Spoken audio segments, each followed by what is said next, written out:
Hi, I'm Danny Brown with Myriad Real Estate Group, and welcome to another edition of Danny Brown Talks Phoenix.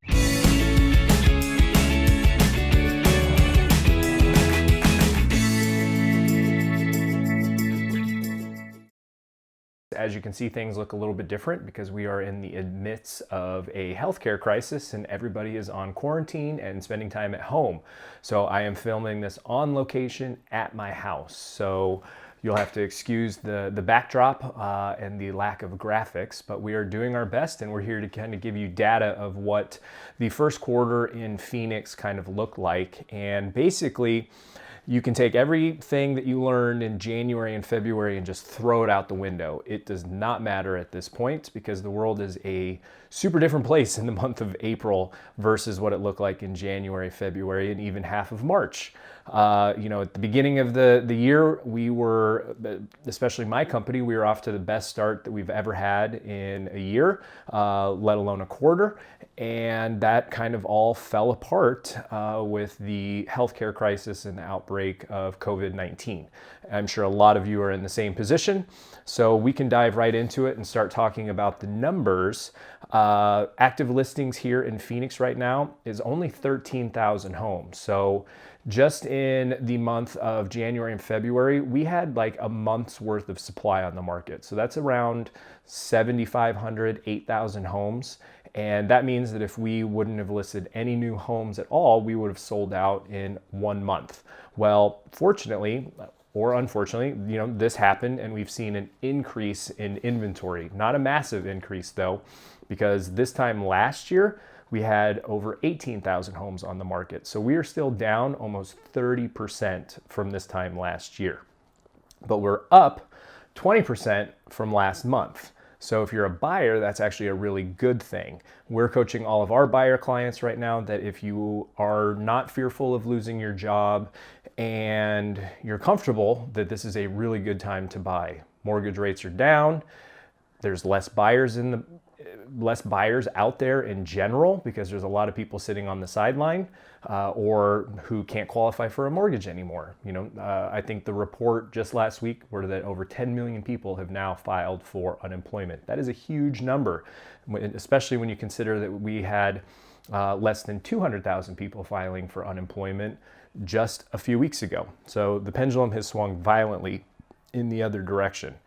Pending listings right now, we have 10,000 properties under contract versus 11,000 this time last year. So that's down 13%. And we're down 15% from this time last month. So the number of homes going under contract is definitely down, but it's still within a healthy range. Monthly sales are at 8,800 versus 8,500 this time last year. So we actually have more sales. We're up 4% and we're up 18% from last month. So we're in a very healthy real estate market right now. Your average sales price per square foot is right around $186 versus $172 last year. So that's up almost 8.5%, and we're up 0.8% from this time last month. The median sales price in Phoenix right now is $300,000 versus $266,000 last year. So we're up over 13%, and we're still up 2% from this time last month. So in summary, in the Phoenix real estate market, supply went up, demand came down, and sales remained strong, and prices went up as well. And the reason for that is the real estate market is very different than the stock market. It is very slow to react to the news. That's why real estate is usually a very safe investment over the long term. It's not unreasonable for the stock market to drop 30% as we saw, in just a couple of days. That's not going to happen in the housing market. The housing market is going to be very slow to react to what's happening in the news.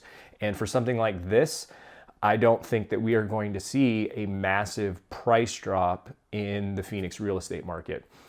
Some of the reasons for the increase in inventory are we've seen an increase in people selling vacation rentals. Vacation rentals have been a big issue for Phoenix for a very long time. That people invest in these things, they buy these investment properties, and they're taking those homes out of the supply for normal people to purchase and live in. And what we're seeing is all of those people who have vacation rentals just lost all of their bookings through the end of the year at least. And they may not be able to cover those mortgage payments that they set up themselves with, or they over leverage themselves, so they are trying to sell those properties. So I think we've seen an influx of those properties hit the market.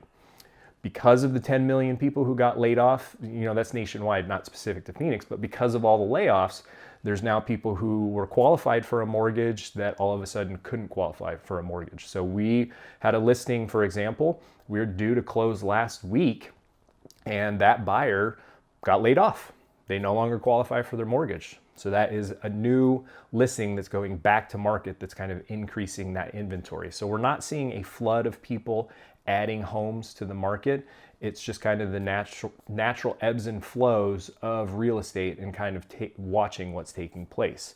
We have seen more sellers move their listings to what's called TOM, or temporarily off market. So some sellers are deciding that they don't want to show homes during this time, which totally understandable. If you're living in a home and there's a healthcare crisis, you don't want to necessarily have strangers walking through your property. So some of those homes have been removed from the market. But I do think that if you are a buyer and you're confident in your ability to, pay a mortgage and not lose your job, that this is a window of time where it's very advantageous to be a buyer. You've got less competition because demand is down. You've got more supply than we've had, in several months. And mortgage rates are down. So if you're a savvy buyer, this could be an opportunity to take advantage of panicked sellers. We are seeing sellers willing to negotiate more on price than they had just 3 weeks ago. And we are seeing sellers that are willing to make repairs as well when they weren't necessarily willing to do that before either. Now, to touch a little bit on the state of the economy as a whole, things are looking pretty bleak for the economy. The federal government just passed the CARES Act, which is a good piece of legislation as far as I'm concerned. That's going to help people who have been laid off from their job. If you've been laid off, I put a video out on this before, but it's really important that you file for your unemployment. Get with the Department of Economic Security quickly. Even if you don't think that you qualify, I would definitely apply. Make sure that you mention that you were laid off due to COVID-19. And even if you've seen a decrease in your pay by 50%, you might also be able to qualify for unemployment checks. And they are giving out an additional $600 per week to those who were affected by COVID-19. It's important, again, that you stress that you lost your job due to COVID-19. Some other things within the CARE Act are an SBA loan. If you are, and I recommend that all small business owners apply for this. I myself am applying for this. Go with smaller banks. I've been hearing a lot of people having trouble with your Wells Fargo, Chase, Bank of Americas. They're adding overlays that don't normally exist or that don't exist with what the federal government has passed. And some of your smaller business banks are being a little bit more methodical and easier to work with. But a lot of them, you already have to have a banking relations set up. But from my understanding is that the loan is forgivable as long as you use it for payroll. 75% of the money that they give you has to be used for payroll, and you cannot lay off any of your employees during that time. And you can use the funds for payroll, your mortgage on your business if you have one, rent, and utilities. So they're being very generous, and I think that more phases of these rescue plans are going to come out in the coming months. They're just going to have to. I don't think the amount of money that they allocated for small business loans is going to be enough.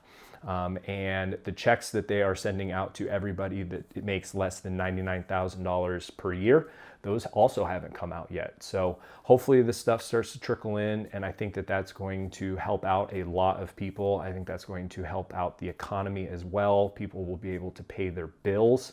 So there's a lot of things taking place. This is an evolving process, and what's coming out of the federal government, what they're putting out is really good stuff, and hopefully will help a lot of people. If you have specific questions, let us know, reach out to us. But in short, the Phoenix housing market is looking good and is holding up strong during this time, and I think that that will continue. I do not think that we are going to see a massive decrease in prices. I think if anything that we are going to see things flatten out for the time being while people wait around for stuff to improve. I don't see sellers dropping prices, and I do think that the extra supply is going to help those savvy buyers who recognize an opportunity when they see one. So if you have questions, let us know. Thank you so much for tuning in. And if you would do me a favor and like and subscribe to this page, I would appreciate it.